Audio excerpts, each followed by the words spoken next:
Hey, everybody. Hi. Welcome to another glorious episode of Jeff Has Cool Friends. My name is Jeff May, and I have incredibly cool friends, and I'm so excited to have this very cool friend with me this week, talking to him from the terrifying woods of Pennsylvania as he is out on a hunt. One of my absolute favorite personalities to exist in this world. You might know him as the YouTube page The Past is Alive. Ladies and gentlemen, let's give it up for the amazing John Jabs. John, how you doing, bud? I'm doing well. How you doing today, Jeff? I'm doing all right. We are on a 3 hour difference, so you're nice and fresh, and I'm just sitting there like rubbing the stuff out of my eyes. I felt bad about that. I'm like, that's a little bit early for him to be asking me a bunch No, of questions. no, I actually I'm normally I woke up not too long ago, like 7:45. I'm usually up like an hour before that. It wasn't a big deal. Okay, Um, good, good. no, that's not. I'm usually up very early, but and I was more just like when you were like, oh, I'm available in the mornings, and I'm like, what time? Like 8 a.m. Okay, that's 5 for me. Oh shit. Yeah, I've been working on a project. Been working on a remodeling project. So typically that's to take up my afternoons. For some reason today, I woke up at 5 a.m. for no reason at all. Just couldn't get back to sleep. Damn. It was one of those days. It's one of those days so far. So So I think you're the first or maybe the second friend that I've had on the show that I've never actually met. I've had conversations with on the internet, but yeah, I thought of you.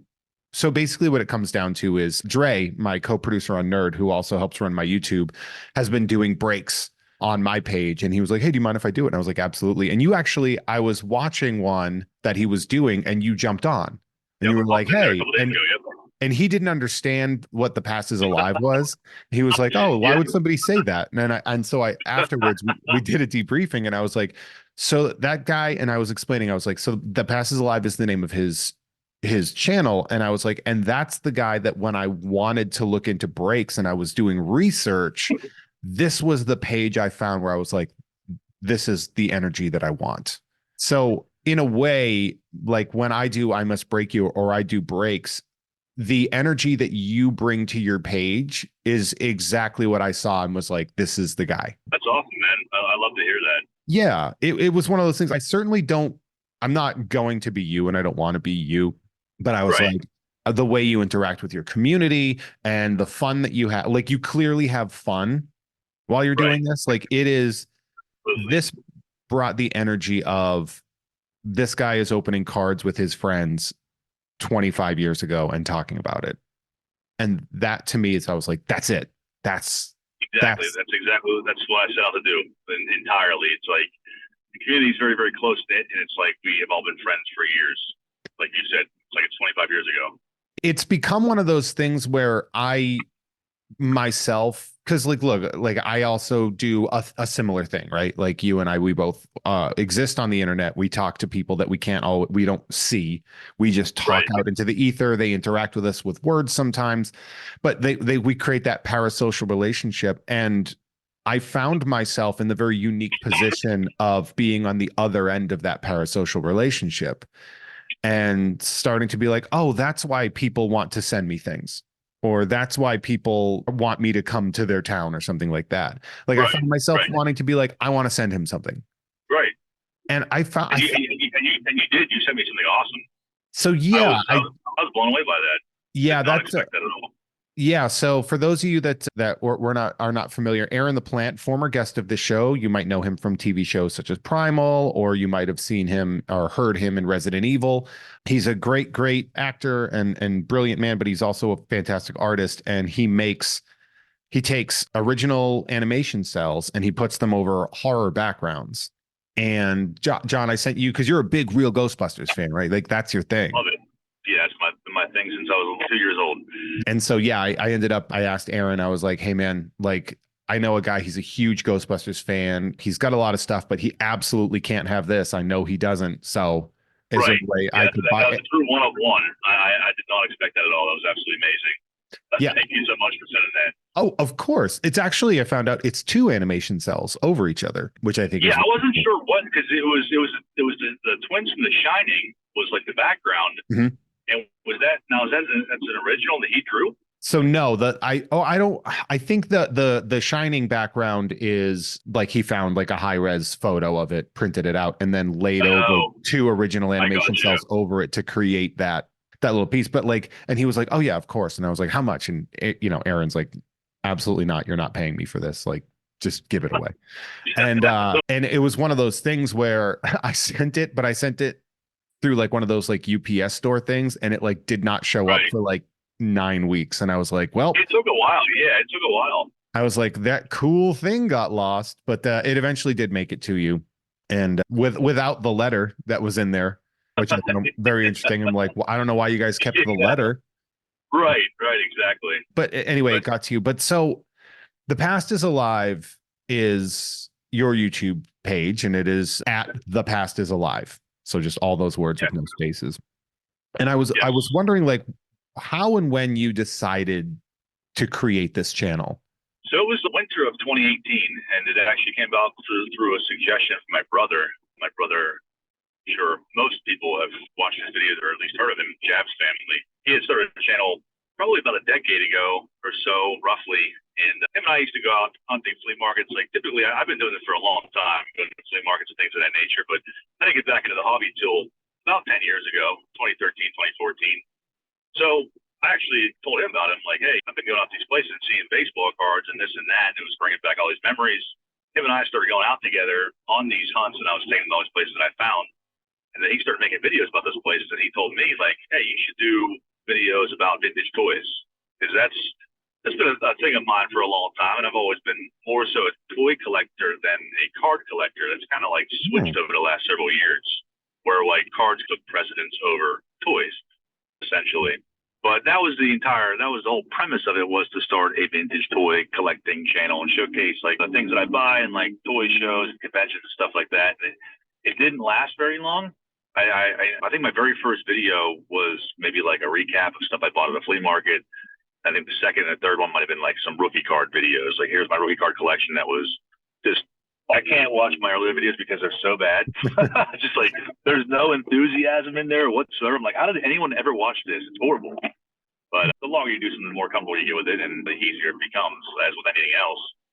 So that's what I did in the beginning. I started doing some toy videos here and there, but it was so much easier for me to find cards when I go out as to the toys that I was looking for, because I'm more so, I collect toys, action figures on the card or like sealed in box, I stuff do like that. I run a comedy show called Mint on Card, so I totally understand that. Yeah, that's the stuff that I want. I love the packaging. I love the artwork on the packaging. So like that, I was like, I'm gonna do this, but I go back and buy them all brand new and not just sticky loose figures from a flea market. Or, like usually you come across a box or a coat of flea market figures are all sticky and like, like Yeah. I'm gonna buy these all brand new so I can display them, hang up on the wall, and then I made a few toy videos and then eventually just crossed over into more baseball cards and cards in general. And I'll still throw an occasional toy video here and there, but that was November 2018 is when I decided to actually go for it and just dive right in.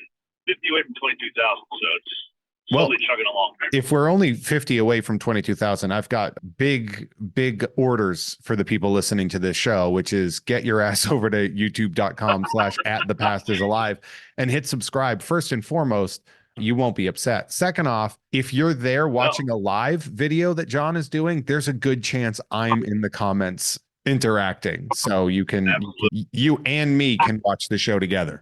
Absolutely. And it's a great community. Everyone there is like, it's like we've been friends for years, and it's all about the joy of collecting, the hobby, with humor thrown in there as well. We'll poke fun at different pictures and cards and things of that nature. And just, I feel like I've known these guys for a very, very long time, most of my life. So everyone is welcome there. The internet has definitely made the world smaller in regards to people finding their people and like realizing that, and I think a lot everywhere when we look at like the prevalence of nerdy things that existed, and you're sitting there and you're just like, man, I'm the only person in 2005 still talking about the real Ghostbusters. And then you hit the internet Yeah. and then you realize that not only are you not alone, but there are hundreds of thousands of people that also do the exact same thing you do. And that's You're absolutely correct. And like, especially like for my age group, I'm not sure how old you are, Jeff, but I'm 39. yeah, we're close in age. I'm a couple years older than you. Yeah. Okay, yeah, a lot of people in our age bracket like don't really have friends that are going to talk about baseball cards or sports cards or even like toys. Like it's a niche market there. So yeah, the internet and YouTube brings all of us together. So it's like you have friends, so you have people that you can nerd out with and talk about cards. So right. I think I am actually, because you're based out of Ohio, right? I think I'm in a slightly I'm luckier. outside. I'm about 30 minutes outside of Pittsburgh. Okay, so you're right outside of Pittsburgh. Okay. So It's about a half an hour, but I spent a lot of time in Ohio. Ohio has a hub for vintage things, cards and everything else, toys. Ohio has a lot of places like that, so I spent a lot of time out there. Cause that does make okay. That explains, because a lot of your videos, you're like, here I went to Ohio and I did this, and I do see that a lot. Yeah. It's probably yeah, they're all the time. It's super close, not too far away. So yeah. I live in a nerd hub, so it's probably a lot easier for me to find my people when you go to like stores like Blast from the Past or the Burbank sports cards or whatever. Right. The irony being that I never intended to open sports cards until I watched your show. And that's awesome, I was love like, to hear that. oh, is it awesome, or is it a huge problem for me that is now that is mostly your fault? A lot of money. I'm going to send you my therapy bills for me just being like, one more break. I take full responsibility for that. It is funny though. It is one of those things where I think the difference between toys and trading cards, because toys, you have the thrill of the hunt, right? Like you're out there, right. You're looking. I was working at PowerCon a few years ago, and I collect Clawful from Masters of the Universe, the Lobster Man. Yeah. And I found like a really good graded, AFA graded Clawful, and it was like a couple $100. And I was like, I just got this money from the game show, and I'm here. I'm at the He-Man convention. I'm buying this damn thing, and I did, and that was thrilling. And now it's just on a display. With cards, right. With cards, there is also like the gambling addiction to it. And when the payoff comes through, like every pack has Schrodinger's autograph. Like every pack has an autograph until it doesn't. Every pack is a hit until it's not.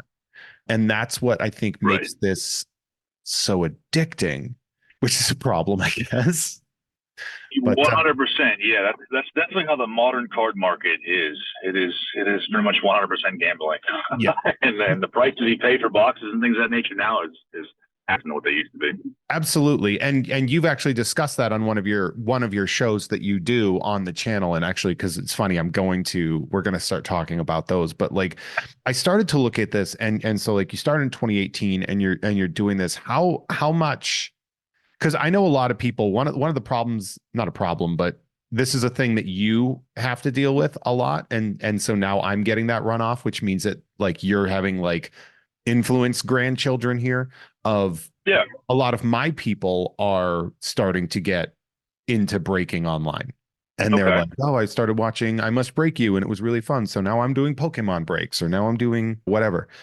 And I'm really fascinated by that. So when I'm looking at you, and I know what I invest into the channel, into my end to make something interesting or fun. Are you at the point now where like the stuff that you're opening is stuff that's like, you're like, I found this, or I've been sitting on this, or somebody sent me this, or how much of it is I went to a store to buy something to break because we're here now? Yeah, the latter more so. I don't spend a lot of time online looking for stuff, but I have certain times of the month where I do different openings. So I've been opening 1990 Topps for I don't even know how many years now, looking for the elusive, very rare Frank Thomas, no name on front, obviously. People love to search for it. And so I'll buy those once a month, a few weeks prior to opening those. I usually do those on the first of each month. Ever since April Fool's Day a couple of years ago, I planted one in a pack. I tried to play it off for a few minutes before I told everyone it was fake on April Fool's Day. So like that, I'll do in the middle of the month, I'll do a rip where I'm looking for chase cards, like autographs from the early 90s, because back then companies didn't really put those in there as they do now, where you have a few packs and you're pulling an autograph, or you're guaranteed an autograph for like one per box. Like back then, it was like you had to open freaking up stuff in order to find an autograph. So did you ever? The thrill of like, I pulled not an autograph out of the 90s, but I did pull an elite card for the first time ever. Like about, what was that? A little over a year ago, I pulled a Henderson Elite in 92. I opened a case of 91 Donald. I was watching that. I actually saw you pull the Ricky Henderson. That was epic. I had given up hope on life and everything else. At that point, I think I was like 16 boxes in.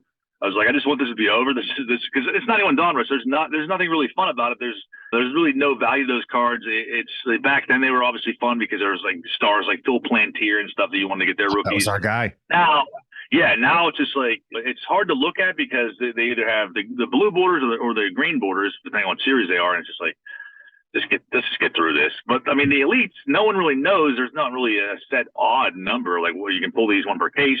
There's like people have estimated. So it's like, whatever. I got a chance to get a case. I'll crack it. Maybe I can finally pull this, cross it off of my hobby bucket list. And I did it. It took me hours of opening that wax nonstop. But after I think 16 boxes, I found a Henderson, and I was pretty stoked about that. That was pretty awesome. So cross it off my list. What did you do with the card? Actually, I sold spots. So I sold all 20 boxes. I sold them at cost, what I paid for the case. Because my whole thing is I just want to pull it. I don't necessarily want to own the card. I just want to pull it. I just want that feeling, the adrenaline rush of, holy shit, I pulled this card, basically. Like, after all these years since I was a little kid, that was the big thing when you're a kid, is to pull that card. And then years later, I got to finally experience that. I'm like, this is sick. And I sent it off to, I forget, I think his name was Jason. I think he might have submitted it to PSA. I think it might have came back in 8 or 9, I think. That's pretty cool. So, yeah. So, I mean, I do that once a month too. So, I spend a couple of days here on eBay randomly just looking across boxes I've been opened for future breaks, for stuff like that. And I mean, it's all, the thing I like most about it is all affordable. Like, there's a ton of that stuff out there, and like anyone can afford that.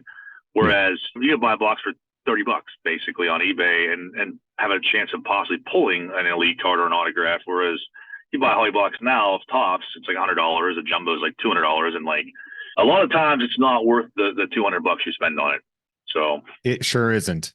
I mean, it is gambling. I mean, that's, to be fair, like, and this is going to be quite literally inside baseball for some of you, so I do apologize for that. But like, sometimes you buy a box and you pull an incredible autograph that you're like, well, this is going to pay for the next 6 boxes. Absolutely. And then, but most of the time you're like, oh, this guy who already got sent back down to the minors.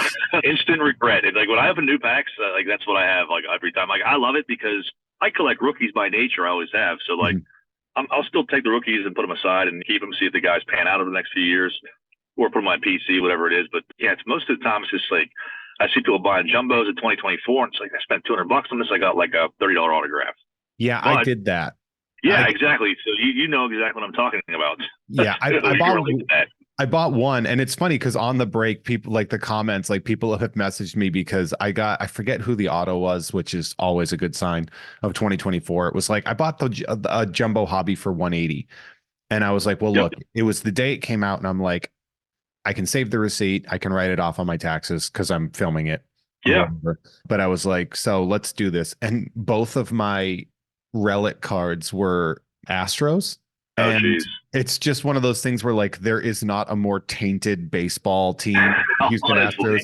For those of you that aren't sports nerds, the Houston Astros got caught in one of the most blatant cheating scandals to win the World Series in history.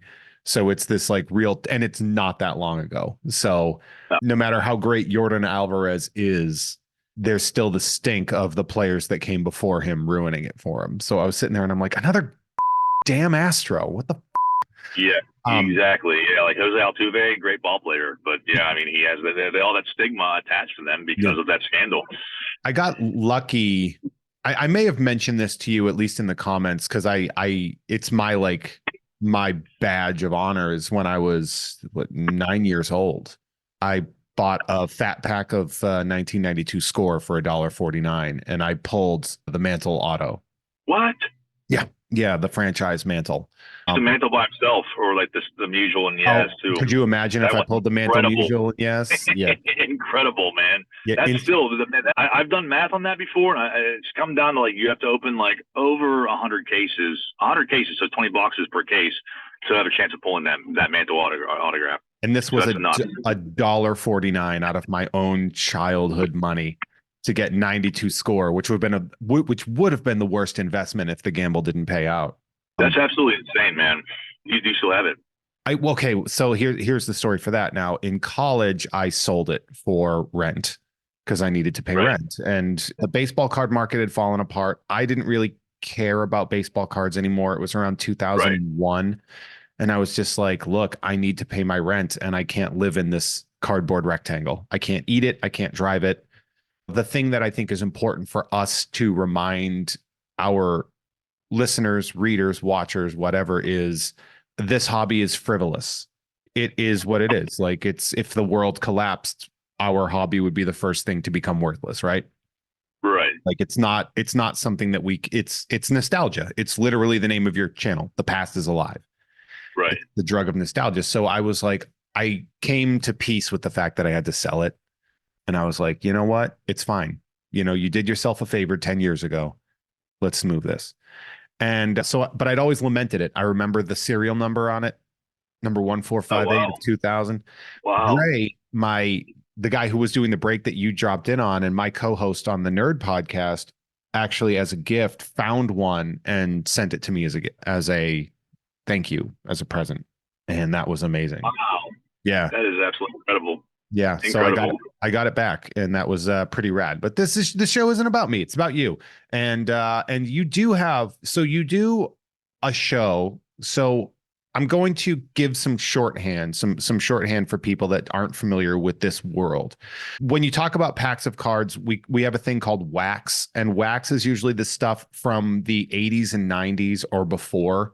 And that era, the era that John and I and a lot of you grew up in, is an era that is now known as junk wax, because it is worthless pretty much. Do you have, John, a favorite junk wax era of card? Like a favorite set? There's a couple that stand out in my head. I have a hard time considering them junk wax. If I had to pick an actual like mass-produced set from that era, it would probably be 91 Bowman, honestly. Yeah. So 1991 Bowman, which would have been, so Bowman came back in 1989, right? Yes. Yes. It was gone, and then they came back. It was Topps was sitting there being like, hey, people are buying a lot of baseball cards. We should make even more. Let's bring back Bowman. Is that what it was? Back, yeah, the last year of Bowman was 1955. The television set bull cards.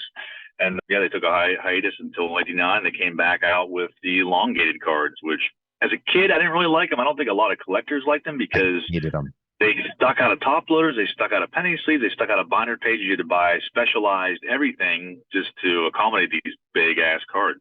But you had the Ken Griffey Jr. rookie card in there. So that was the saving grace of that set, essentially. But even to this day, they're still overproduced. You can still buy a wax box of those for $40 or less most of the time, with shipping included. And the complete sets of those are $20. Yeah. I see them a lot of times for $10.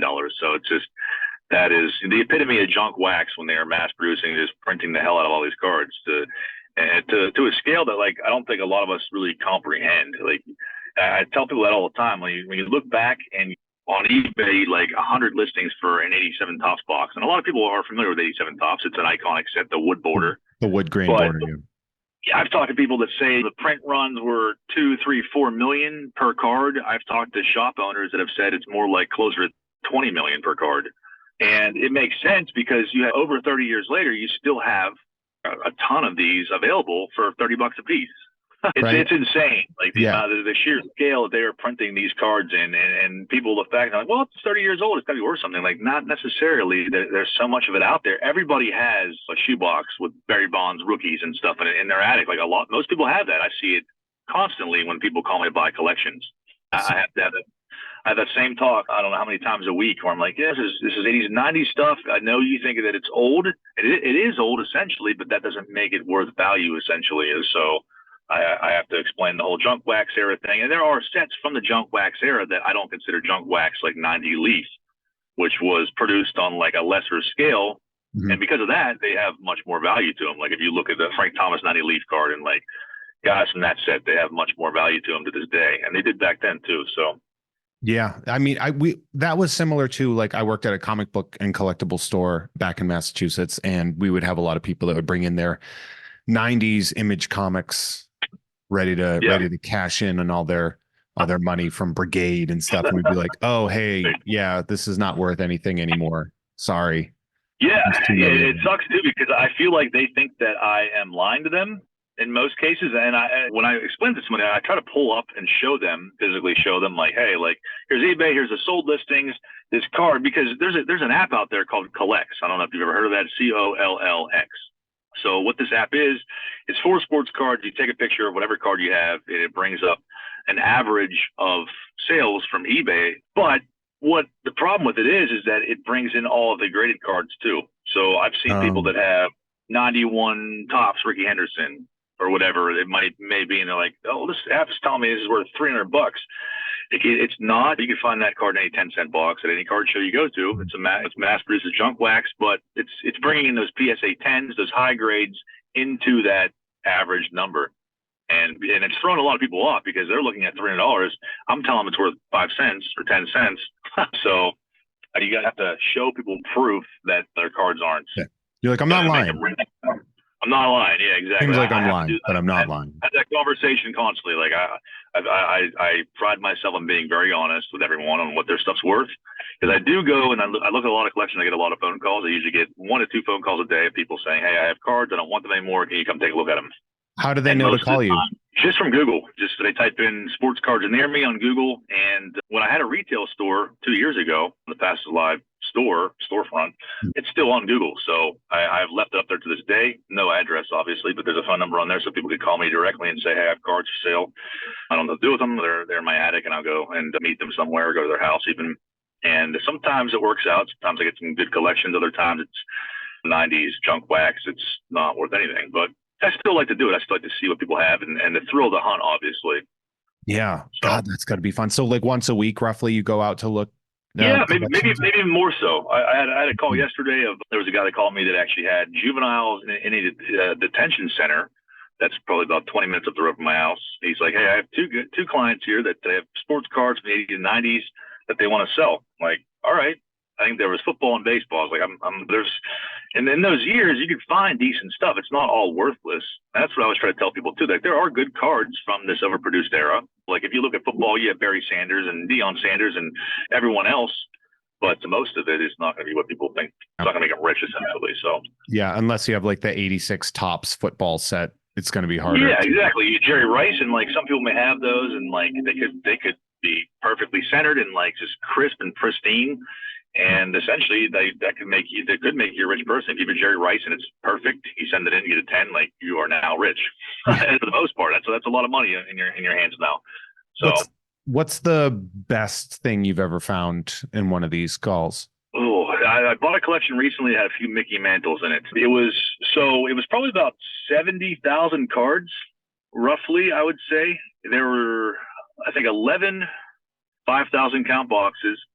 And I've done it for so long that I can just pop the lid off and I can just know exactly what years are in there based on like the color scheme of all the different rows. You know, like you see the plaid, it's like that's 88 Donruss. So yellow, that's 91 Fleer, and so on and so forth.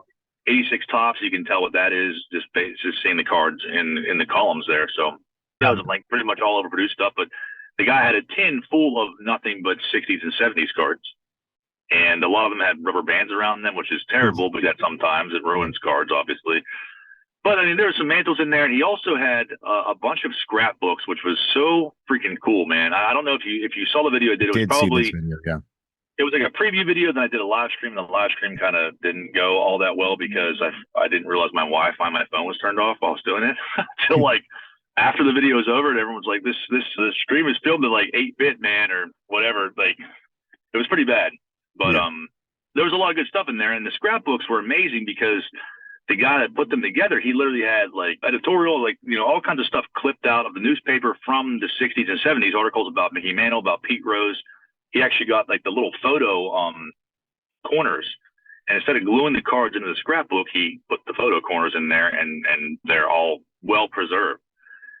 So that's pretty amazing. It's pretty rare. It was amazing. Yeah, I've never seen anything like that before. The scrapbooks, all the articles, and just he has a Mickey Mantle article on one page, and then next to it is a 1969 Topps Mickey Mantle, like in great condition.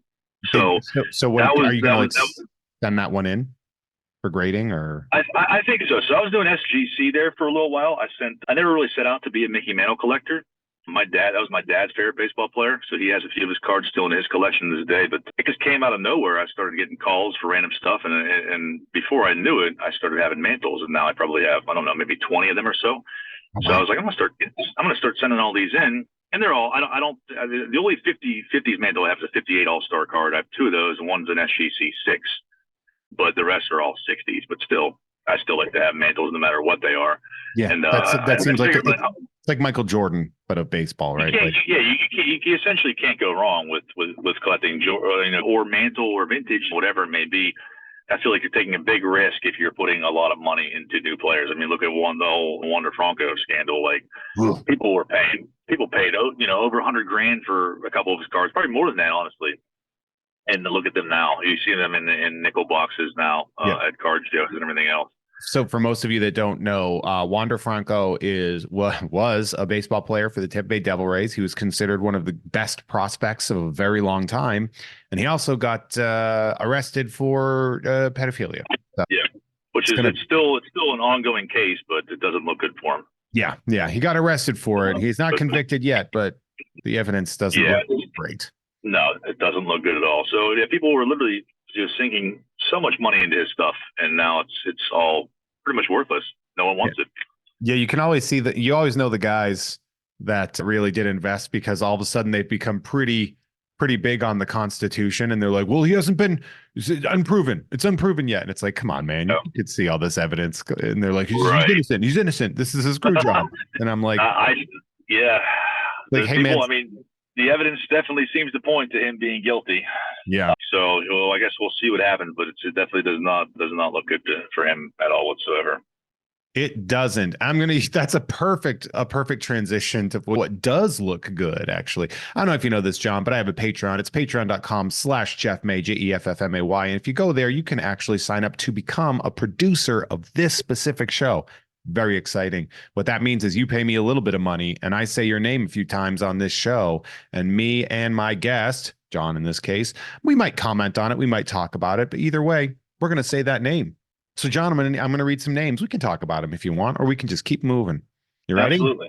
All right. Sure. We're going to shout out, call me Sean or whatever. You actually have a lot of interesting people on your channel too, as well, when you see like the names come up that you're used to, when you're like, oh, ripping for Ripkins, like that. Most definitely. Yeah, I do love that we have these like internet existences where it's just like we have our name and then we have like our internet superhero name. There's definitely people that I still talk to that I don't even know their names. I just know them from their YouTube names. Right. Yeah. But I mean, they're always there. And then eventually a couple of years down the road, they're like, oh, I'm so-and-so, or I'll meet them in public somewhere. I'm like, oh, no kidding. That's crazy. Yeah. So, I'll get that. Are you, hey there, Jeffro? I'm like, yep, that's me. Wow. Yep. Somebody I played on Marvel Snap found me on Twitter and I was like, this is weird. This is a weird thing. No kid. Yeah, it was fun. Marvel Snap is like a silly little, like, if I have 10 minutes, that doesn't give me enough time to do much, but I'm like, I'm gonna play one of these. Shout out to the Oatmeal Savage. Are you an oatmeal guy? I really am not. Really not. I haven't had it in forever. Usually, like, every time I eat oatmeal, it like makes my stomach like upset. I don't know what it is. Yeah, I used to love it. I used to love the little Quaker oatmeal packets. And then I think it was like in college, I was like taking some kind of science class, and somebody was like, yeah, those are just sugar. It's just a bag of sugar. And I was like, but it tastes so good. And they're like, yeah, of course it tastes so good. It's absolutely. Ah, damn it. Shout out to Watch Me Use These Prehensile Nipples to pick up pennies off the floor. Okay. Shout out to, that's not the weirdest. Check out this month's Nerd with Dre and Jeff. We just released our episode on Doom, 2005's Doom. You ever see that movie, Doom, with The Rock? With The Rock? You know what? I've still never seen that. You don't have to. We're going to talk about movies that you should or shouldn't see that people have been harassing you to watch. We're actually every day. Yeah, we're doing We're doing a season on unfortunate video game adaptations. So we did Street Fighter, Doom, and I believe next month we're doing Double Dragon. Oh, nice. Which is it? Is it nice, or is it a punishment that I put myself through in order to make people happy? Which one is it? Punishment. Yeah. Shout out to Normal Man, Andrew McGuire. Shout out to Dan Hackroyd. Shout out to Norm from Cheers. Shout out to Dan Adamski, World's Humblest Man. Did you watch Cheers when you were a kid? Was that a thing that was like always on with your family? I did not like Cheers. So when that came on, it was time for me to change the channel. Yeah, but now all these years later, I have an appreciation for it. I was talking to someone about that recently. I actually like it. I enjoy it now. I can watch it. So I watched it during the pandemic. I started to like rewatch it. I didn't realize that Sam and Diane got together so fast. Yeah, I honestly, I that's about when ass- I started watching it too. that they're like the prototype of will they won't they, I guess, in like modern TV. Like there's they got a Sam and Diane Absolutely. thing going. And I watched it and I'm like, it's the first season. Right. Like, how are Yeah, you they didn't guys waste, holding this up for so long? honestly, Yeah. they didn't waste any time. Yeah, they really went for it. Shout out to Bart Fardigan. Shout out to the Tubi Terror Bunny says the strike may be over, but egg Bob Iger anyway, cuz them. There we go. You, Bob Iger. Unless Disney buys my channel, in which Bob Iger, you're the best man who ever lived, and I love you forever. Yeah. Shout out to Mr. Billy Beck. Shout out to Carson. We love Carson. Shout out to Carson. Is that Carson Daly? Probably. Shout out to Aldo Vargas is a couple months behind on his podcast, but he'll hear this eventually. Good to hear you from the future, Aldo. The scene in Lost that was brought to you by the scene in Lost City where Brad Pitt dies. That name used to be the scene in Meet Joe Black where Brad Pitt dies. This person just keeps finding movies where Brad Pitt dies and sponsoring the show from it. I'm into it. Shout out to the ghost of Dave Thomas. You're a Wendy's guy? No, you're a Taco Never Bell. seen Meet Joe Black. You don't have to. Yeah, Taco Bell, big staple in my life.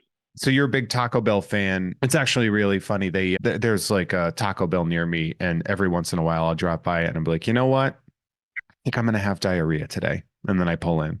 Never had that problem. People always have that issue with getting the shit after they eat Taco Bell, but I have never had that problem in my life. I don't know what it is. Maybe I have an iron stomach. I've strayed away from Taco Bell in recent months. It was taking a toll on me, I guess you could say. Yeah. I switched to Chipotle, but I was going to Taco Bell literally every day, maybe twice a day, sometimes 3 times a day for 20 years. Jesus. And yeah, I finally looked at the sodium content of Taco Bell recently, and I was like, this is probably not good. So ever since then, and not to mention, I was working on a video a couple of years back where I was trying to figure out how much I spent at Taco Bell. I was going to put it out last year, but I just never got around to it. So in 2022, I got up through July, going through my bank statements, totaling it all up. I was at $8,000 come by July. No. I'm in good shape. I'm 6'5". I weigh 220 pounds, so it's not like I'm morbidly obese. But I was eating it every single day because I love it. So I thought if you love something, might as well just stick with what you like. And I get the same thing every day and never get tired of it. Finally, as of recently, I was like, I should probably start watching my health. I'm almost 40 years old. So at the day after Christmas, I stopped smoking cigarettes after 25 years. So almost 2 months on that. So about 2 months here in a few days. And I stopped eating Taco Bell. I mean, I'll eat it once a week or once every 2 weeks now, but it's not every single day anymore. So for a long my life, I guess. I do like a cheesy gordita crunch. I do enjoy that every once in a while. It's a tasty treat. The flavor profile is insane. I'm not going to pretend it's healthy. But anytime it's definitely not healthy. People in LA, they love street tacos. It's their favorite thing. And I can't stand, I'm just you can't tell me that this tastes better than a cheesy gordita crunch. It's better for you and made of real meat. Right. But also I don't go to Taco Bell because I'm expecting real meat. And shout out to the new ad campaign, friends of the show, Portugal the Man. They are the current spokespeople of Taco Bell, which I think is very fun. Shout out to, I'm going to start calling Yoda old Grogu just to see what happens. Are you a Star Wars guy? You don't peg me as a Star Wars guy. You know what? I like Star Wars so much. I was always much more of an Indiana Jones guy. Oh, there you go. There's action Star Wars at that point. Do you collect Indiana Jones stuff at all? Yeah, I do, to an extent. It's not one of my primary collections, but I will buy things here and there. Nice. I never really got into Indiana Jones as a kid.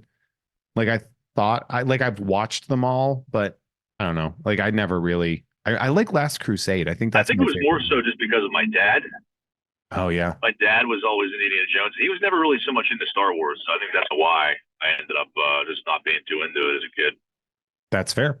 I mean, I get it. Right, we do absorb the things of our parents. I think that's why I liked hockey. My dad really liked watching Bruins hockey, and so that's in my DNA to enjoy hockey, even though I can't skate, can't play. I was a mess as a kid, couldn't do that, but I did love the concept of hockey just because my dad liked it, and it stuck around. Shout out to mashed potatoes are the brioche buns of side dishes. It's an Interesting inside joke about how I think both are overrated. Do you have a favorite side dish? Like, do you have like a go-to thing that you're going to order at a restaurant, getting a meal with your side? It's always related, I would say. You're a Yeah, I big like mashed potato guy. potatoes, French fries. Yeah. I always love the French fries that you get at like those Greek restaurants where they're like the French fries that are like fried with like they have like bumps all over them. You know the ones I'm talking Oh about? yeah, yeah. That's a perfect French. Speaking of potatoes, you can actually power an alarm clock off of potatoes. I You didn't know do. that? I remember that was like a it was like a whole that's like a famous science project that kids used Yeah, to like do, two right? potatoes were generating like 1 volt of electricity. I was actually watching MacGyver this morning, and he had his clock radio was powered off of two potatoes. This is the least surprising thing I've ever experienced is you saying. So I was watching MacGyver this morning, Yeah, which is like so perfect. Finally, love that show. last producer name here. Finally, we have a shout out to the enchanted, wandering, unpierced left nipple cider served at room temperature. I'm not going to try to pretend to make sense of that name. I'm just going to say thank you for your money. If you want me to say your ridiculous or thought provoking or just regular standard name, head on over to patreon.com/Jeff May and sign up for one of the tiers where you can be a Jeff Has Cool Friends producer. And you can be that. Back to the conversation at hand. John, you have different videos that you put up, and you put up a video, is it 5 days a week? Which one was that you said 5 days ago? Oh, there you go. This is a very different audio. This is very clear as well. I'm back on Wi-Fi now, finally. Oh. So Look at that. That is night and Yeah. day. So I was gonna say you put videos up. Is it about five a week? I mean, there's some weeks where I'll do 5. It just all depends on the time of the month that it is. There's definitely weeks where I won't put up one video. It's just a matter of what I find on my hunts at flea markets. If I have collection calls, if somebody wants to send me like a subscription box to open up, it's just. But I'd say on average, it's probably about 2 to 3. Okay, yeah, because you do. So like I know you've started to do like mailbag Mondays, where every Monday you should do a video of like here's the stuff that I got in, and I think the thing I sent you was in one of the first. I think it was, yes. Where you were like that, and you're like, I have all this. And then and it was funny because it was weeks later, and you're like, and I got this weird thing that's awesome, and I don't know where it came from. And I was watching it, and I was like, that's what, yeah. I was like, it's me, that's mine. That's the thing I was telling you is coming. That I didn't want to tell you what it was. I thought it was from somebody else. I'm like, who sent me this? This thing is so cool. I feel like I don't know who to thank. Yeah, I was like, it's me. I did that. So Mailbag Mondays is really interesting, where you're like a bunch of people sent me a bunch of stuff. Here's what it is. Isn't this cool? Let's open some of these packs. You get a lot of like custom cards people send you, which are really fun. Yes. The one where there's this guy. He's an unhinged madman genius. There's this, I forget what his name is off the top of my head, so I'm so sorry if he is listening. I think you are brilliant. It's the guy that did like the all name on front. Yes, his name was Chaos. His YouTube name's Chaos11624, I believe. Oh wow.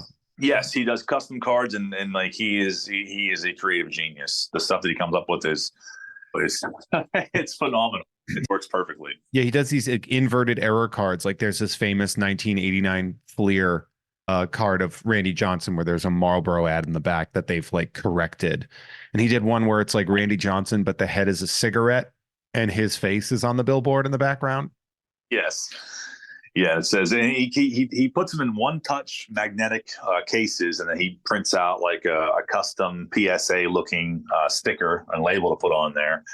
And yeah, that one was hilarious. It was called the Marlboro Red was what he called the card, and I think it was 2 cigarettes sticking out of a pack of Marlboro Reds, and it had Randy Johnson's face on the scoreboard, and then said "Error, Randy Johnson" on the scoreboard. You do these auctions every once in a while, and you had some up, and I like desperately wanted one, but I think it got up to like $80 or something like that, and I was like, I don't know if I can spend 80 on it. Very surprised by what those went for. They were, I think he sent me 2 original ones, and people fell in love with them. And then he sent me like 4 of each. I want to say that. So there was the Frank Thomas all name on front, which was a parody of the no name on front. Instead of that, it just had a shitload of text blocks of his name on it, covering up the entire card practically. Yep. So beautiful energy. Like absolutely fantastic energy. The Fourth Bros box, he created those, and those tie in a lot of like inside jokes on my channel with like the floating Mike Walkton, who So by the way, apparently he's seen my videos. Yes. And he thought it was hilarious. Because you ended up, there's this card, there's a Top Stadium Club Series 3 from like 1991, I want to say. Nice. Okay. And there's this guy, Mike Walkton, and the way the photo is taken, it looks like he's levitating. Yeah, it's taken from a low point of view. So he's standing over. It was obviously taken like ground level. He's standing up, and it looks like, if you look at the card real quick, it looks like he's floating in thin air. And then Stadium Club, this awesome thing back in like 91, 92, 93, where they put that person's rookie on the back of the card. It was their Topps rookie. And I thought that was so cool as a kid. I'm like, this is awesome.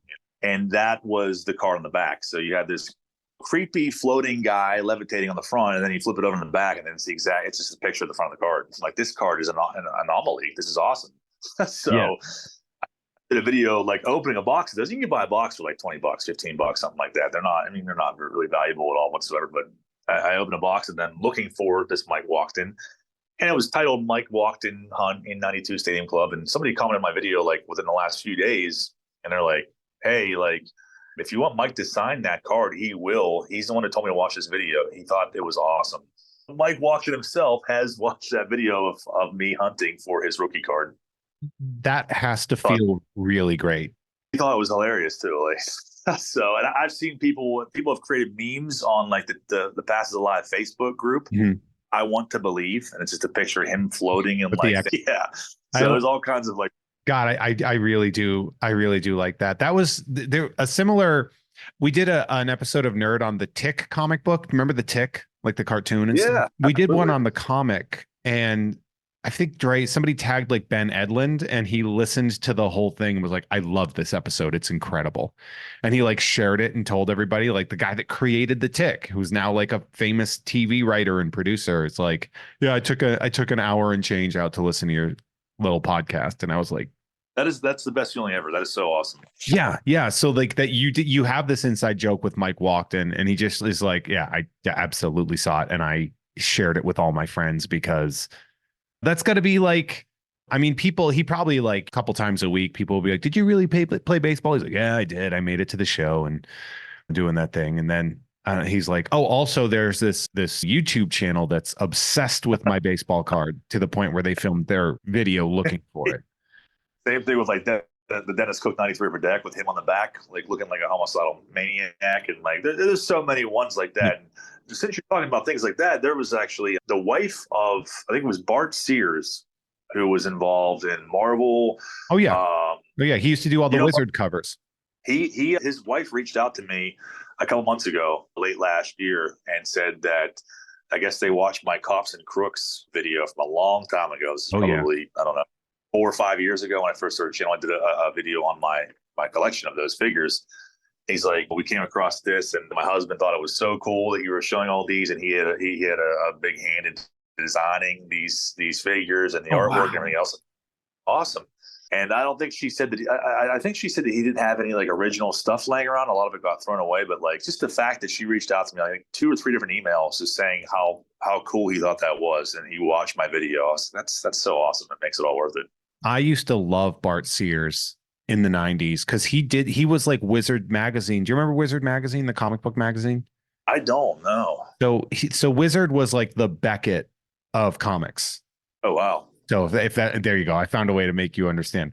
So Wizard was like the magazine for the comics industry, and it was massive. It was huge. Like it outsold comics. Like it was such a big deal. And Bart Sears was like the go-to cover artist. So like that name means a lot to me because I have seen his work so much. So it's so funny that you mentioned that. I was wondering where you were going with that actually, because you were like Bart Sears, and I was like, he doesn't mean the comic book guy, does he? Yeah, I guess he did a lot of stuff that I wasn't even aware of. He was involved in X-Men and all kinds of stuff. Oh yeah, that is cool. I didn't recognize the name. Yeah, Brooks is one of my favorite toy line. Did you watch the X-Men cartoon as a kid? I did. It wasn't one of my favorites. I had my like set favorites, and the same thing with collecting toys. I have like the set favorites that I have, and like that's really about it. So I've watched like Batman the animated series and like Gargoyles and stuff like that. Just depending on what time frame it was. But I did watch X-Men. It wasn't one of my personal favorites though. Yeah, you were so what were your favorites? So you had Gargoyles, you had Batman the animated series. Yeah, it spurts. Like, in '86 and on, it was like real Ghostbusters until like Turtles came on. And I'd watch both of those. And Turtles was like, what, 87, 88? 87, yeah, 87, and then pretty concurrently, like with a couple of year dips, and then they would bring it right back. At 1987, I think it debuted or whatever. But yeah, so then there was that. And Cops came on in '88 also, and that was Central Organization of Police Specialists. Yeah, so essentially it was set in the year 2020. It was like the intro was so awesome, the show was awesome, the characters are great, and then like 2 came out, and then it's Batman the Animated Series, a show that I think still holds up to this day. And then Gargoyles came out the same year, and I was super into both of those shows as like a 8-year-old kid. Have you opened Gargoyles trading cards on camera? I want to say I did a long time ago. Those definitely have a tendency to be bricked up. From what I've seen, I think somebody sent me a box years ago, and I opened it for a random mail day video. But I do have one still sealed that I've thought about opening recently. Same. I opened one. I don't remember mine. I think mine weren't bricked. I think they were paper. Yeah, I think the ones that I opened at one point were like they just must have got moisture. Yeah, what happened to them? Yeah, same with Batman cards. I didn't think that those could get bricked up, but a lot of those that I've opened before. The 89, the Topps ones, not the Stadium Club. These are the animated series ones. Yeah, I found flea market, so they must have been like, I don't know, something happened to these, but they got moisture in there and they were all up. So it's made me steer clear of buying boxes of those. Buying boxes of 90s cards is a hell of a gamble. It is, because depending on the gloss that whatever they used on there, like it's almost like a resin. Where if it is ever stored in heat, then like you're like, well, you've wasted a lot of money. I remember they had Burbank Sports Cards had boxes of 1992 Marvel Masterpieces for like $400. I was like the first run of Marvel Masterpieces. And I told him, I was like, look, we both know that the odds are those are going to be bricked. I will pay you $200 with the understanding that I know they're probably bricked, but I'm taking a gamble. I was like, and even if they're bricked, I won't come back and complain. I won't leave a bad review. I'll just say this is exactly what it was. And they then agreed, and then they pulled all of them off of the shelves, which makes me think they just went and sold them online or something. Yeah. But I did. They weren't bricked, which was nice. Yeah, sometimes you get lucky. I mean, I ran into that problem literally the last Tuesday rip that I did. So I do breaks twice a month. It's called Turn Back the Clock Tuesday. I go back up an mostly older wax boxes, whatever, maybe 80s, 90s stuff, even some 2000s. But I did 96 Stadium Club, or was it 95? I think it was 96. And the first pack in, I'm like, oh, these are freaking bricked up. Open another pack, they're bricked up. They weren't salvageable.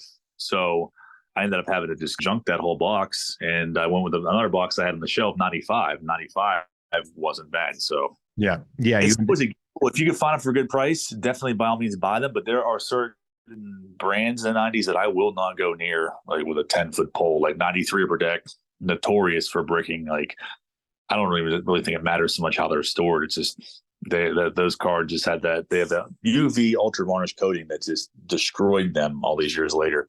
Yeah. So, and then it sucks.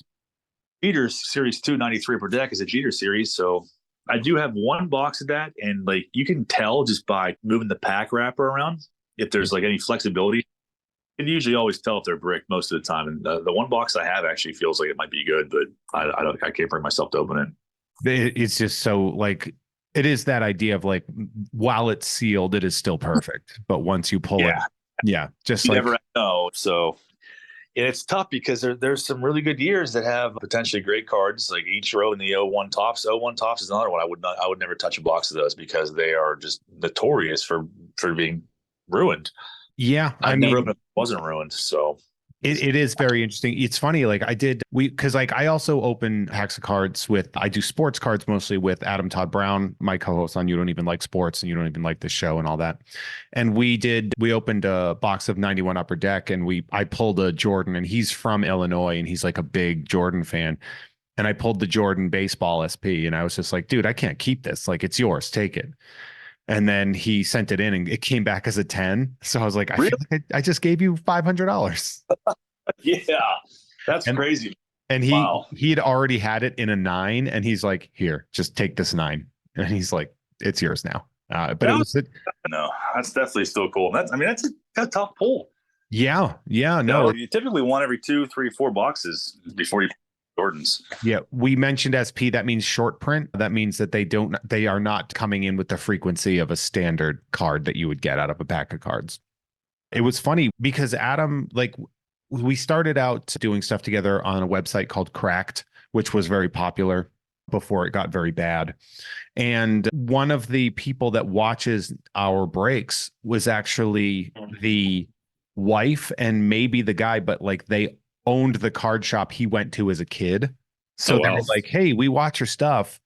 You keep mentioning this store. That was our store. And they sent us a bunch of like old wax that we used to have that they still had left over. And they were like, well, we still have this left over in the attic from the store. And they like sent him a bunch of stuff from the store he used to buy from. No kidding. Isn't that weird? That's wild. Yeah. So Absolutely. So you have Turn Back the Clock Tuesdays, which are, it's basically you and your friends sitting down on a Tuesday and you're opening something that was like, hey, this is a 20-year-old box probably, or even more, right? Yeah, and the whole reason why I started that series is like so that I can go back and open boxes that I never got to before. Essentially, because I mean, my collection primarily is rookie cards. As a kid, I always wanted the bigger name rookies and stuff like that. And all these years later, I collect the Hall of Famers, the star players, rookies, and error cards. That's primarily what I mostly collect, and some other wax and sets and things like that. But as far as base cards, inserts, I don't really have a place in my collection for those. But there's all these boxes that I never got to open as a kid that were maybe they're too expensive or whatever it may be. All these years later, I get the chance to actually go back and open them for the first time because there are people that still collect these sets and still want these insert cards. So I learned pretty quickly when I was starting on mine. I was like, when I added a tier on my Patreon. So like I used to be obsessed with Don West. If you remember, of course. so if you remember him, and he would do the whole thing where you'd be watching the home shopping or the shop at home or whatever, and he'd be like, "You got to get this. You got." Oh, he's and so flipping out, man. Having a coronary, basically screaming and threatening you that you need to buy this, you're going to regret it for the rest of your life. And he was like, "You could get the Ken Griffey Jr. rookie card." Yeah. And he like that was the thing. Well, I started ending podcasts by yelling in a Don West voice, like I'd be like, "You get the John Jabs rookie card, everybody. Give me a 10." I would do that. And so it became this running theme, right? Where it would be like whatever. And I actually have somebody sent me a Don West rookie card from TNA autographed. Oh, wow. Like one of those like TNA Impact Don West cards. That is epic. I do have that. That was like the first cards I ever got graded for myself were cards that only meant something to me. It was the Don West rookie card auto and then an 86 Donruss Canseco because that was like my grail as a kid. Oh yeah, that card was $100 as a kid. I didn't know it until being an adult years and years later. I didn't own that card still. So I created the you get the Jeff May rookie card tier on my Patreon where at like you tell me all the stuff that you like and I will make you a package of all the cards that I pull because I can't have them all in my house. Yeah, no, I know what that's like entirely. That's an awesome idea. I'm sure people like that. I was going to ask you about that specific thing. Like what are you doing? Like say you're opening a box of like 1988 Donruss, right? Yeah. Which is a relatively worthless set of cards. Right. There's no reason to, what are you doing with them? Are you like donating them? Are you leaving them on the curb for somebody to take? Are you like going on like Facebook Marketplace and being like, does anybody want these? So yeah, I mean, essentially that's what I do. And people ask me that a lot actually, because I open 90 Tops. I buy those obviously out of my own funds. Lately, I've decided to probably start selling them just because as much as I want to pull the Frank Thomas, I may just buy it at some point outright because it's so freaking hard to pull that card. Yeah. So I thought about debated on selling those. I just want to pull it in general, just to cross it up the list. But yeah, I mean, all the commons and stuff like that, and minor stars and lower end Hall of Famers, I put those all in the boxes and I sell them in bulk. So I sold, I think last week I put like 70,000 cards on Marketplace. Within 5 minutes, I had a guy that said he wanted them. So Really? I was like $100. Take these for $100. Get them out of my house. I just need to clean up some stuff because I get collections. I go through them, and then it's just like I pick out what I want. And in this case, I just had a gigantic bulk from that recent pickup that I told you about, the vintage, and also those 11 5,000 count boxes. I started going through them, and I'm like, this is a lot of junk in here. I mean, there was a couple Curt Schilling rookies and stuff like that, but I'm like, I just don't really have the time to go through 60,000 or so baseball cards. And from what it looks like, there's a lot of years in here. There's nothing that I really need. And I saw like 86 Topps football in there, and that caught my eye. I'm like, there's a Jerry Rice rookie in here. But I threw them all in Marketplace. I'm like, just get these out of my house. I need to clean some things up. This guy bought them, and for $100. And a guy called me the next day, literally, who said he used to have a card shop in the 90s. And he's like, hey, my friend and I, we have this business where we have sports card vending machines, which were popular back when we were kids. Oh, cool. Toys R Us and stuff like that. You go into the store on the way out, and you ask your mom for a quarter, 50 cents to get a card. And most of the time they're commons, but this guy, he's like, do you have any commons for sale? I'm like, that's crazy and ironic that you call me the day after I just sold like 70,000 to somebody else for $100. And he was like, oh man, he's like, that's a great deal. I'm like, I thought it was a pretty good deal. Most of it is worthless commons and stuff like that, but still that many cards for $100. People that do TTM, they love buying lots like that. People that want to get kids into the hobby, they love buying stuff like that. So set builders. TTM stands for through the mail. Yes. And that's for autographs, right? Yep. So that's actually a huge community, I guess. Yeah, I'm not part of it, but I have a lot of guys on my channel that do through the mail autographs. And that's where, I mean, there's all kinds of different websites you can go on there. You can find players from 30 years ago, 40 years ago that are still alive, and they still sign autographs. Like, for instance, like Ryan Sandberg. If you send Ryan Sandberg $10 and a card, he'll sign it. He'll send it back to you. Oh, that's so cool. So, it's very cool for sure. That was Adam's favorite player. I should absolutely do that. One time he loved Cubs, and so he also loved Andre Dawson, the Hawk, as we like to call him. The Hawk is Corey Colton. yeah. It's funny too, because like that's also what I call him. So I laughed whenever you were like he calls him the Hawk, and I was like, I call him that too. And we do a bit where we talk about how like we do a show called You Don't Even Like Sports, which is a sports podcast for people that hate sports. Yeah. And like the whole running bit is we keep telling each other that the other person doesn't like sports. So I actually got a cameo from Andre Dawson for Christmas that basically was like thanking Adam for his fandom, even though he hates sports and doesn't even like it. He's like, this is one of the greatest gifts I've ever gotten. I got insulted and told I don't like sports by my hero.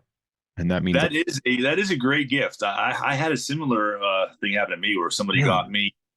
One of my arch enemies as a kid was Chris Sabo. My brother and I just could not stand Chris Sabo. I don't know why. The Rex, we just did not like him. We could not stand him as kids. So all these years later, I'd bring that up in random streams of my channel in the beginning, and people would start flooding me with Chris Sabo cards. Well, somebody actually paid for a cameo for Chris Sabo on my birthday to wish me happy birthday. So good. I was like, that's great. That's great. Like after all these years, like I'll accept it. We'll bury the hatchet. So Chris and I are like, no. You grew up a Pirates fan, right? Yes. So that would explain, because he was a Cincinnati Red, and isn't that a rivalry? More so, yeah.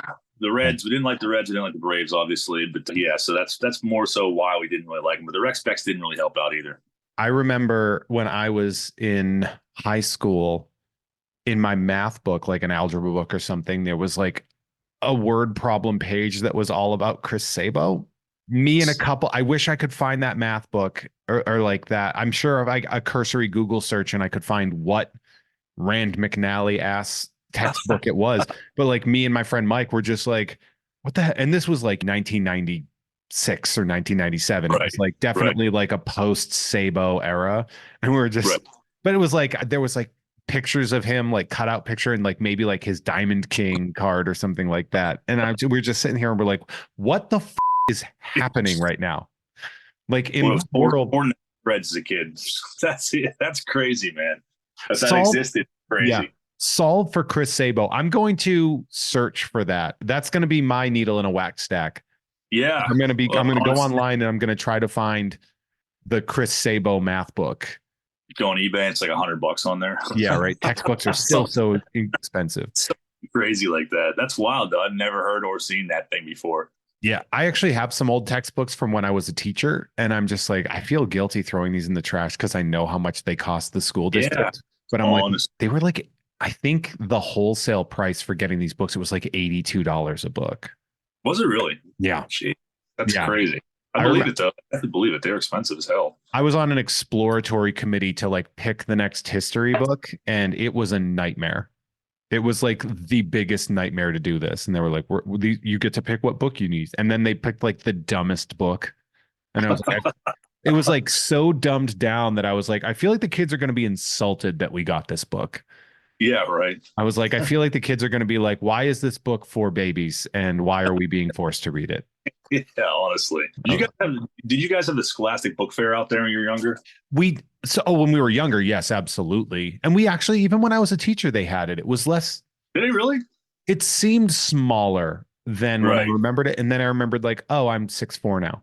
When you're a kid, what would you get? Were you like one of the kids that would be like, I got to get this Ken Griffey poster of him in a Lamborghini?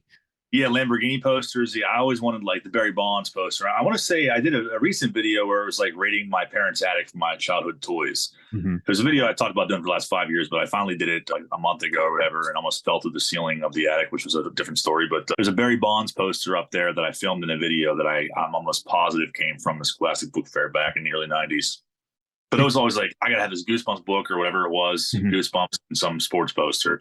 Did you do the book orders? Do you remember those? Like every Yep, I did. quarter? Absolutely. Absolutely, man. Were you like, did you get like, was it Goosebumps and stuff? Was that the thing you'd get? I think mostly, yeah, it was Goosebumps for like books of that nature, like maybe like supernatural stuff Mhm. was more so what I was always interested in. It makes sense because of my like love for Ghostbusters. I think ties into that. That's more so what I was always into. And then they had the whole book it thing where you read so many books and you get like a pizza party or whatever the hell it was. From Pizza Hut, yeah. Yeah, book it. We Yeah. didn't have Pizza Hut, so Book It didn't really like. There were no Pizza Huts near us, so my parents were like, "You want us to drive 45 minutes so you can get a $2 pizza?" Yeah, honestly, Pudgy not little really, guy. not really too feasible, I guess, in your case. Yeah, right. I used to get like anytime there was like a comic strip collection, I'd be like, "Oh, new Garfield book, time for me." Yeah. Or Calvin and Hobbes, like that. The Skull book orders was how Calvin and Hobbes really sold me, which I felt very blessed. I don't think kids they need a Calvin and Hobbes now. Calvin and Hobbes is awesome. Yeah, I remember reading the Garfield books. I had quite a few of those. There was an insults book that I had. It was like Garfield's insults, put downs, and slams. Oh hell So yeah! I got that book. I was going around just talking shit to everyone like that year, and people were pissed off about it. You'd be like, "Hey, Say you're that. dumber than Odie," and they're like, "I don't know what you're talking about. Get out of here." Yeah, it was real lame jokes like that. But I actually found it recently. I'm like, oh, this is sick. And That's I was awesome. reading, like, did I really actually go around saying this stuff to people? Like, that sucks. But yeah, it's funny all these years later, look back on it. I think if kids aren't embarrassing, they're not being kids properly. No, you're 100% correct. Like if- Absolutely. And that's in a way too, and we can circle that back to nostalgia because we do have to wrap up the regular show. But for those of you on Patreon, stick around because we're going to talk a little bit more, when we talk about, and this might be something that you hear a lot too, because I hear it a lot, especially when I do Mint on Card, when we do the show at Blast from the Past in the toy store, where people get so angry that they opened their toys and played with them. Yeah.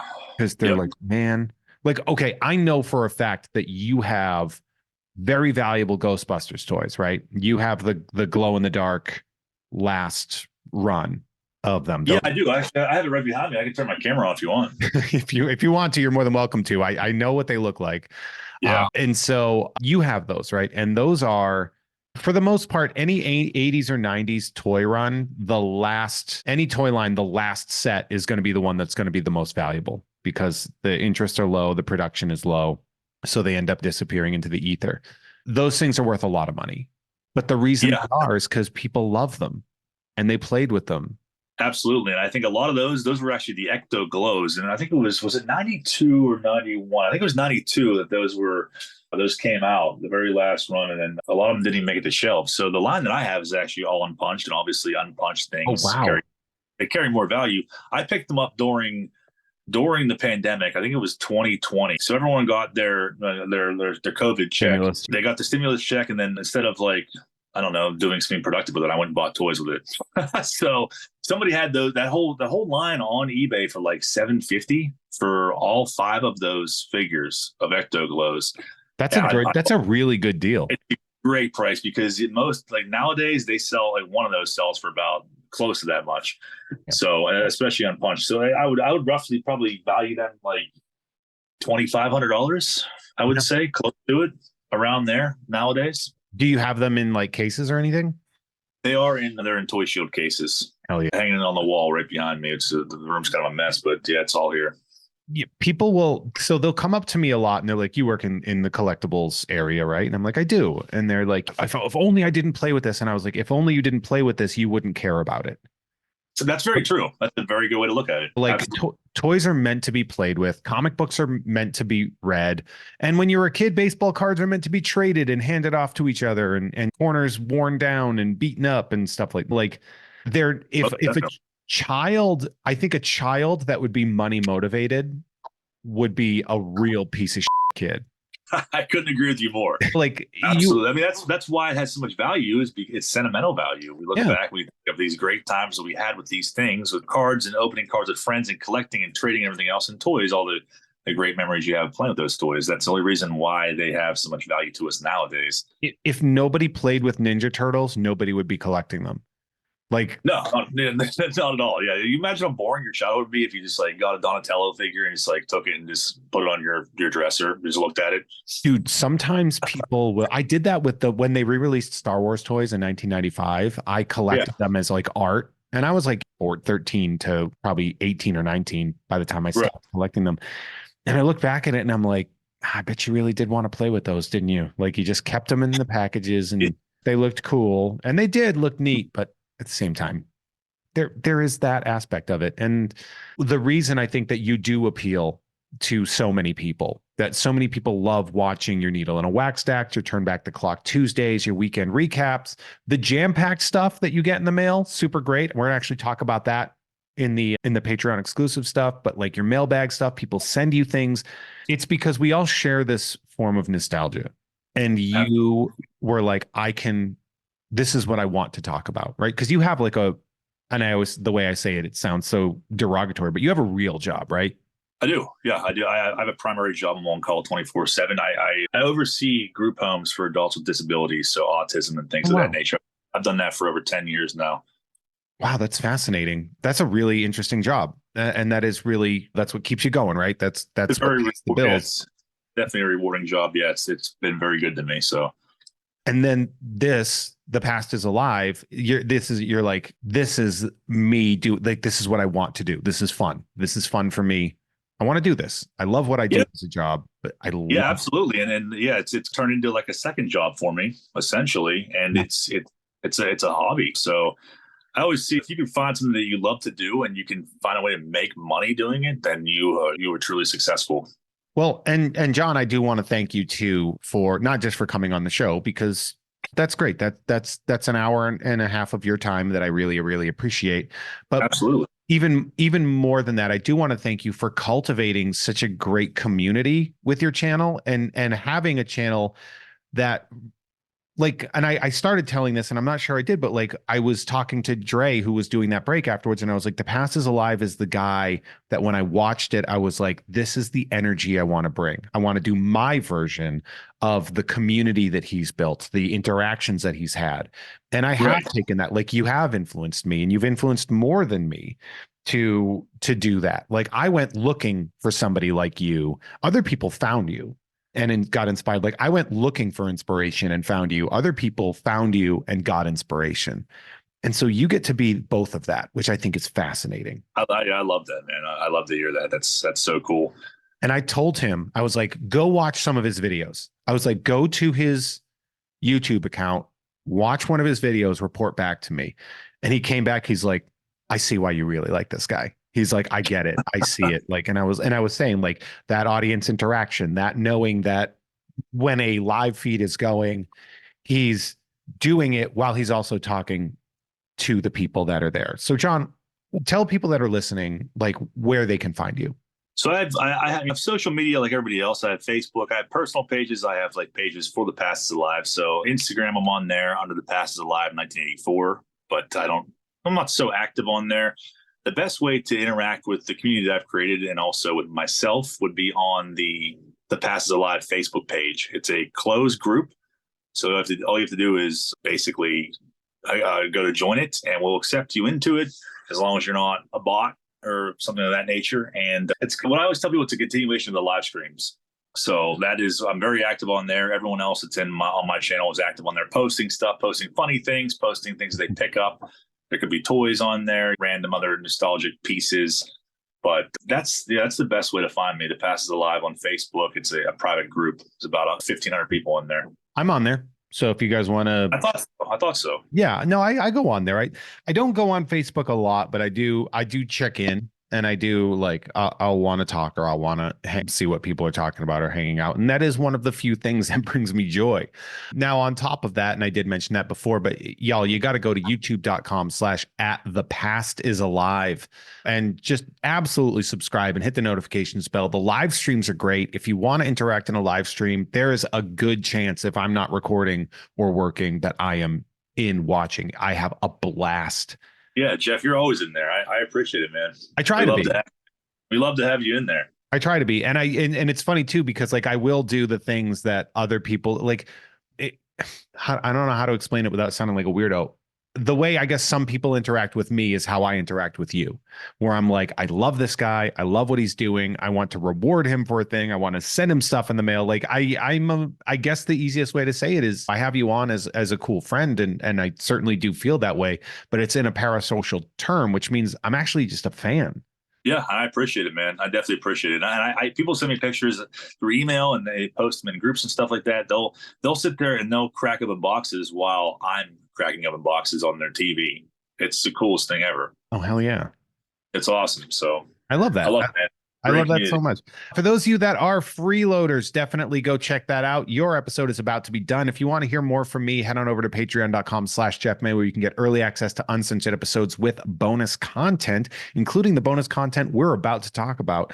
You can also find me at Hey There Jeffro, HeyThereJeffro, across all social media, including my YouTube, where I also do breaks, mostly non-sports. I do sports breaks with Adam Todd Brown at the You Don't Even Like Sports YouTube account. You can listen to all my shows like Tom and Jeff Watch Batman on Gamefully Unemployed. You can also hear everything I do on this, and then all the stuff I do with You Don't Even Like podcasts. But Mint on Card, come see my live comedy show if you're listening in the Burbank area, the second Friday of every month at Blast from the Past on Magnolia in Burbank, California. All those long-winded plugs are done. John, say goodbye to the freeloaders. Goodbye, everyone. Thank you for listening. I hope you'll check me out on YouTube. Definitely, absolutely do that. I cannot stress enough. It is my favorite channel on YouTube, and that is one hell of a thing to be. But definitely check that out. We'll see you all later. Have a good day. Patreon users, stick around. We got a little bit of bonus content coming. Bye.